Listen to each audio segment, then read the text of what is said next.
So, first of all, what do you make of the response by European governments to the latest incidents and events in the last 24 hours, the bombing of this hospital, as someone who once was, of course, a member of a European government? Scandalous. I can think of no other word by which to describe the dereliction of duty by European Union leaders. The response by the European Union, the leadership of the European Union, has been scandalous. For days, they simply parroted whatever Washington, D.C. and Tel Aviv were bringing out as statements. Yesterday, for the first time, the European Union Council decided to come out with a statement of substance. And what was the substance? That the European Union will increase its expenditure on aid for the people of Gaza. But at the same time, they are saying nothing about the fact that Israel is blocking all aid from going into Gaza. And the European Union simply does not have what it takes, does not have the moral spine to condemn the state of Israel for blockading Gaza, that the European Union wants to spend money on from entering Gaza. More generally, for decades now, Europe, all our member states, with no exception, maybe the occasional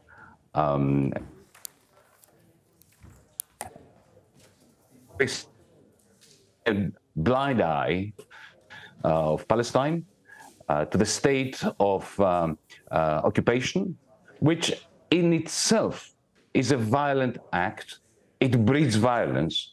And Yanis, let me jump in and present to you what the rhetoric we hear from a lot of European leaders, as well from Israel, that Israel has a right to defend itself, that these actions are justified. Well, war crimes are not justified for anyone, anywhere in the world, at any time, for any reason, and any purpose. After the great carnage of the Second World War, the international community came together. We have a United Nations, so we have a Geneva Convention, we have rules of engagement in war. And those rules are very explicit. It doesn't matter who the perpetrator is. It doesn't matter who the victim is. It doesn't matter what the arguments on one side or the other are. You do not bomb hospitals. You do not starve a population because you don't like the fighters who are hiding in their midst. You do not bomb theaters. Let me put it this way. Those who turned a blind eye and did not condemn the killing of innocent, unarmed journalists, of doctors, of nurses, of children, all those years by the Israeli army, have lost the right to condemn the serious, repugnant atrocities of Hamas. Okay, Yanis, I want to ask you about the response domestically now of some European governments. Are they upholding their principles? For example, Amnesty International has criticized France's decision to ban all demonstrations sympathetic to the plight of the Palestinians. I believe even you've fallen victim to having your invitations to speak cancelled.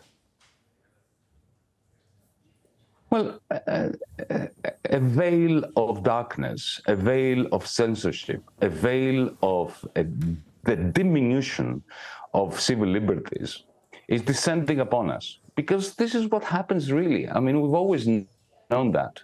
The moment our governments become complicit in war crimes, the moment they become complicit in the ethnic cleansing of a whole nation, whether this is in Palestine or Nagorno-Karabakh, wherever.